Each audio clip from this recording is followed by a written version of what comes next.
big boys claim.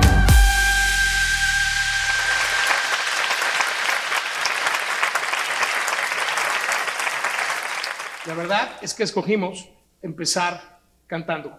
Pero para esto necesito que me ayuden.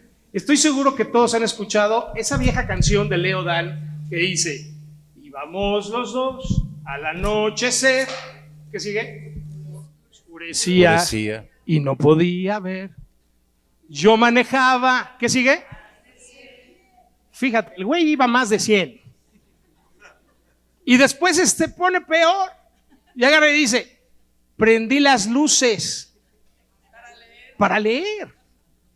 O sea, este compadre iba a más de 100 en la noche, no veía, y encima dice: a ver, pues deja ver qué dice aquí. Y todavía después se queja y le dice a Dios: ¿por qué se fue?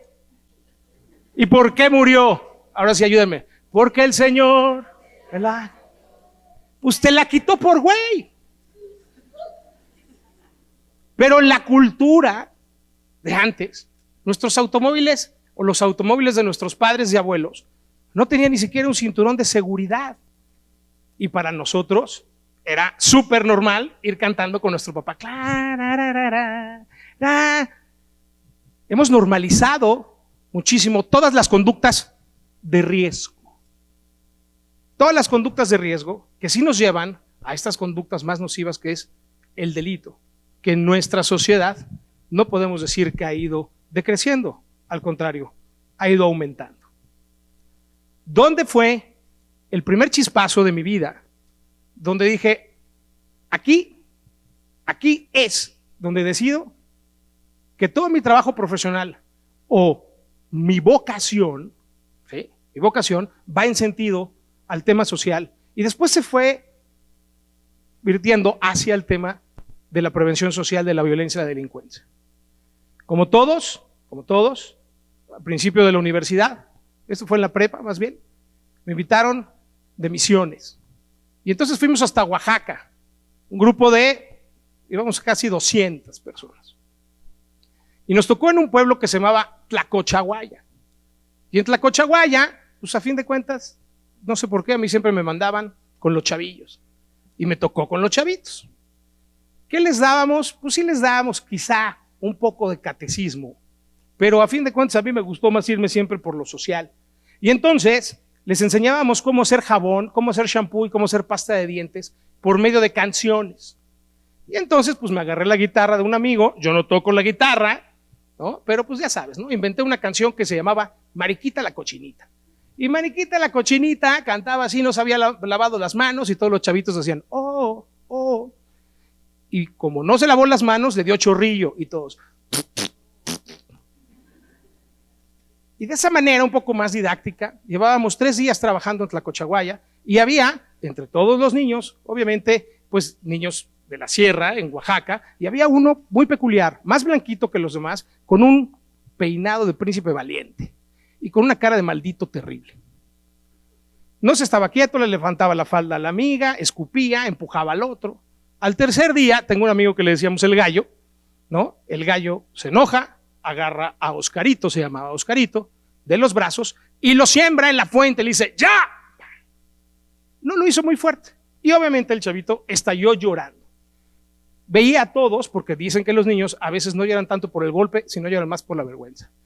Y nos dimos cuenta que así fue.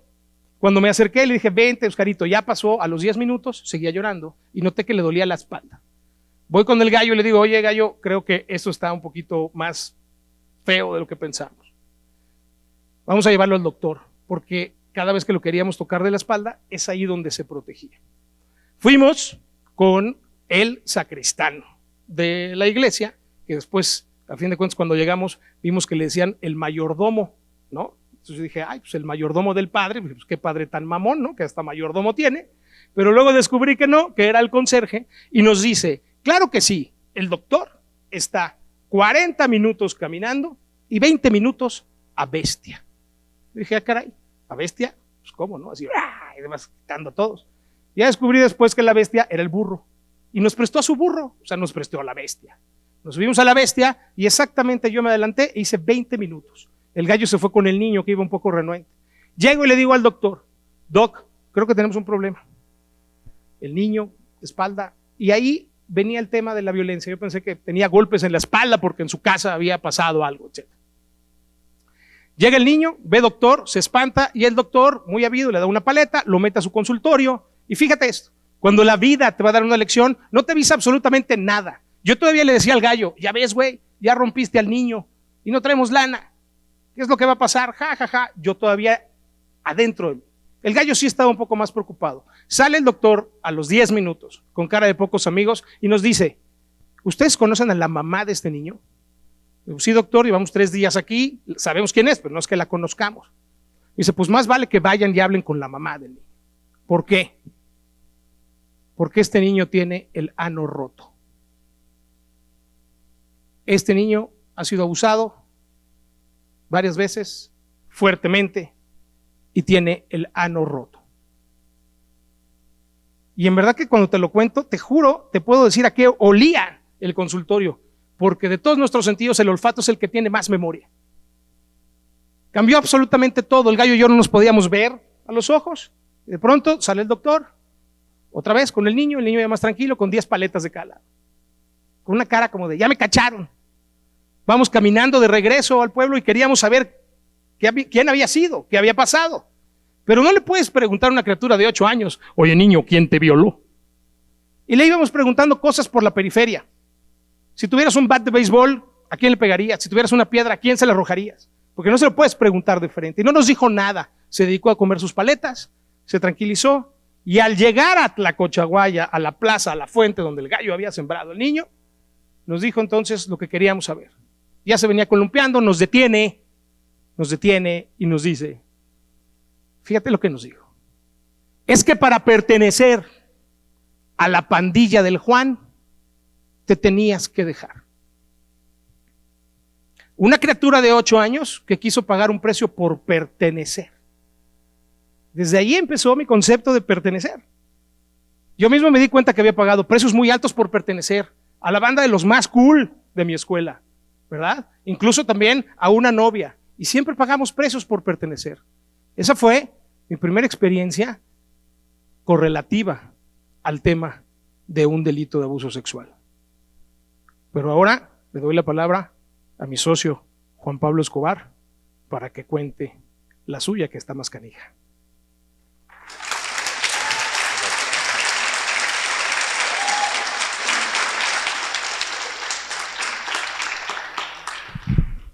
Buenas noches, buenas tardes. Para mí, como hijo de Pablo Escobar, tuve una oportunidad, un privilegio bastante extraño de haber sido testigo de una violencia sin precedentes en mi país, de ver cómo mi padre asesinó a más de 500 policías en solo 30 días, ministros de justicia, magistrados, puso más de 200 bombas por todo el país, secuestró periodistas, se construyó su propia cárcel, fue el hombre más buscado del mundo, el más odiado, el más perseguido.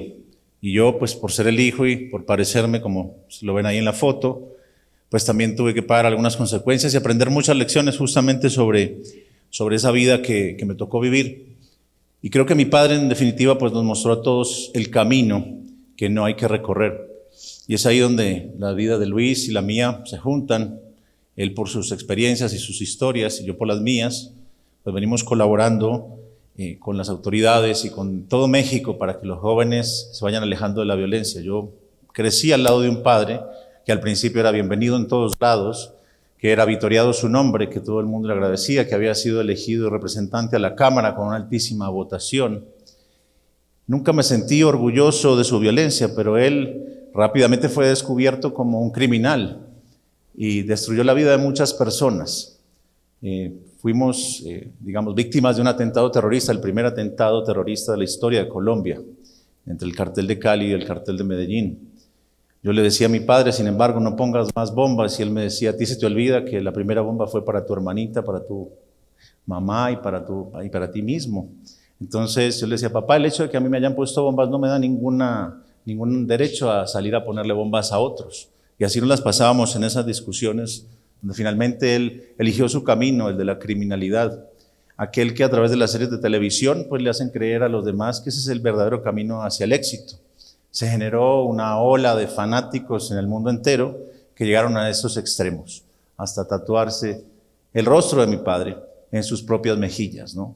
O en sus espaldas. Miles de muestras de tatuajes ahí se pueden encontrar en internet sobre esta gran oleada de fanáticos del crimen, ¿no? De este personaje que también no solamente se construyó y se definió a sí mismo, sino también adquirió su poder a través de los medios de comunicación y de las grandes empresas que han empezado también a crear y a convertir a mi padre en un producto que lo único que hace es confundir a los jóvenes, haciéndolos creer que ese es el verdadero héroe, el héroe popular, el héroe que iba en contravía del sistema y demás.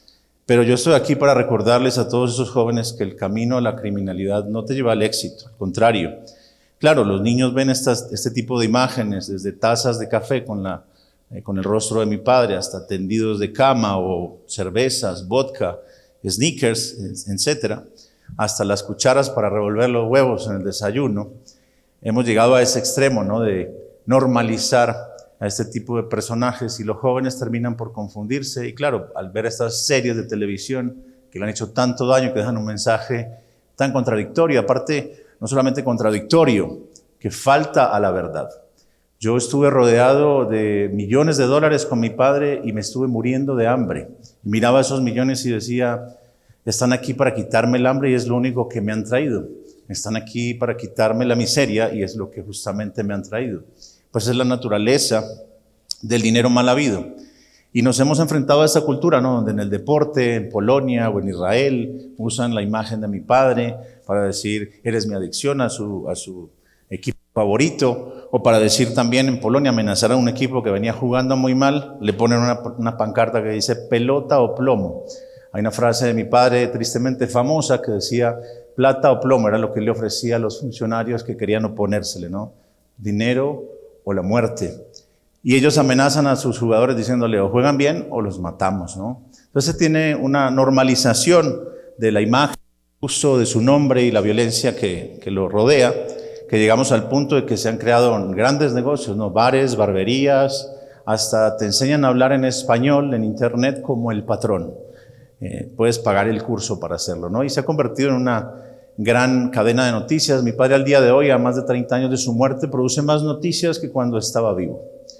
Es el negocio de los medios de comunicación. Y por supuesto, las plataformas del streaming y las de los videojuegos no se quedaron por fuera, ¿no? En todas las plataformas hay videojuegos con la historia y la imagen de mi padre, hasta el extremo de tener estos hasta juegos como un Monopoly que venden en alguna tienda por ahí online muy famosa y conocida. Entonces se normaliza y en virtud de esa realidad, con Luis y yo pensábamos, ¿qué podemos hacer, no? ¿Cómo podemos enfrentar esta narcocultura que se ha instalado en los jóvenes y hacia dónde es que estamos llegando? Y ahí fue cuando llegó la maravillosa palabra que es la creatividad. Que un socio nuestro y buen amigo con el que estuvimos ayer, Omar Chaparro, siempre dice, creatividad, ver lo que todos ven, pensar lo que nadie piensa. Cuando aplicábamos muchas encuestas de prevención social de la violencia y la delincuencia y le preguntábamos a un chavo, oye, ¿fumaste mota esta semana? El chavo decía, pues claro que no, porque aparte me lo está preguntando mi profesor o un policía. Y aparte en la encuesta me están haciendo poner mi nombre, por supuesto que no te voy a decir la verdad. ¿Sí? Y aplicamos muchas encuestas con muchos chavos diciéndole al otro, a ver, ¿qué vas a poner? Metimos estas encuestas gamificadas en un juego inspirado en la vida de Sebastián, en la vida de Juan Pablo, ¿sí? Donde el chavito va tomando, donde el estudiante va tomando, no siempre son chavitos, ¿verdad? Porque vamos desde secundaria hasta universidad, historias entre el bien y del mal, decisiones entre el bien y el mal. Sí, sí le entro, sí te acompaño a entregar, y acaban en accidentes o acaban en la cárcel, según las decisiones que van tomando. Y entre escena y escena les vamos preguntando, ¿qué tipo de armas has visto? ¿Qué tipo de sustancias has visto en tu entorno? ¿Y qué tipo de violencias has visto? Y él obviamente nos contesta con mucho más empatía y confianza, diciéndonos la verdad. Y así vamos armando un atlas de conducta de riesgo ciudad por ciudad. Por último, escuela por escuela también, ¿no? Entonces obviamente les entregamos un mapa a el gobernante para que pueda disectar bien su política pública de prevención social de la violencia y la delincuencia. Hay muchos casos de éxito, pero hay uno que me encanta y le voy a pedir a Sebastián que lo cuente. Pues sí, este sistema, primero que nada, respeta la identidad de los chicos, no registra, no sabe quién lo jugó, pero sí nos georreferencia, nos dice en qué escuela se jugó. Para ir al grano, 300 chicos de una escuela, 250 jugaron la experiencia y 230 dijeron haber visto cristal en la última semana dentro de su escuela. Esto se superaba altísimamente la estadística comparada con las otras escuelas con las que hemos trabajado. Y ese sistema nos permitió pues descubrir a través de, justamente activamos un protocolo con el alcalde, con las autoridades de la escuela y padres de familia, y descubrimos que era un chiquito que estaba robándole la droga a su padre, que era dealer, y no lo sabía, el padre lo ignoraba, y estaba llevando la droga a presumirla a la escuela. El muchacho todavía no había empezado a vender la sustancia, pero ya iba a hacerlo. Una de las bondades que nos han permitido, lo presumimos como nuestro caso de éxito, es que justamente esta herramienta lúdica, formativa en valores humanos, nos permitió llegar a tiempo antes de que este muchacho empezara a repartir, a regalar y a vender la droga en esta escuela. Aplicamos una encuesta de salida en esa escuela y le preguntamos a alrededor de 90 chavos, ¿me hubieras dicho lo mismo en un papel que en la realidad virtual? El 96% obviamente dijo que no. Obviamente dijo que no. El mensaje que nosotros queremos dejar en TEF por Jardín Cenea es que tenemos un país y tenemos que cuidarlo. Y es tarea de todos la prevención. Pero no podemos hacer la prevención tradicional, le tenemos que meter creatividad. Y aquí solamente quiero cerrar recordando a un buen amigo, a un muy buen amigo que en una audición para ser payaso, dice que le pidieron malabarear junto a otros payasos profesionales. Y uno dijo, yo voy a malabarear como águila pescadora. Hombre, y empezó a tirar las bolas, ¿no? Así, y agarraba las bolas como águila pescadora. Y el otro dijo, yo voy a malabarear como chango. Y agarraba las bolas y empezaba a malabarear como chango. Dice que él se quedó sin herramientas porque los otros eran mejores que él. ¿Sí? Y a veces lo más sencillo es lo más eficaz. Y él les dijo a quienes los estaban ahí haciendo la audición, yo voy a malabarear como un caballo. Se le quedaron viendo, como un caballo. Sí, miren.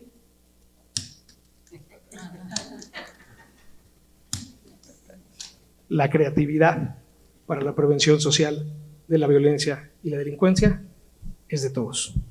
Hacemos esto para nuestros hijos, para el futuro de nuestra juventud, para que aprendan jugando, para que aprendan desde la experiencia, para que tomen conciencia de que sí, podemos tener un mundo mejor, más tranquilo, en paz, donde invitamos a la reconciliación, al perdón y a seguir adelante en el respeto por la vida y los derechos de los demás. Muchísimas gracias. Muchas gracias.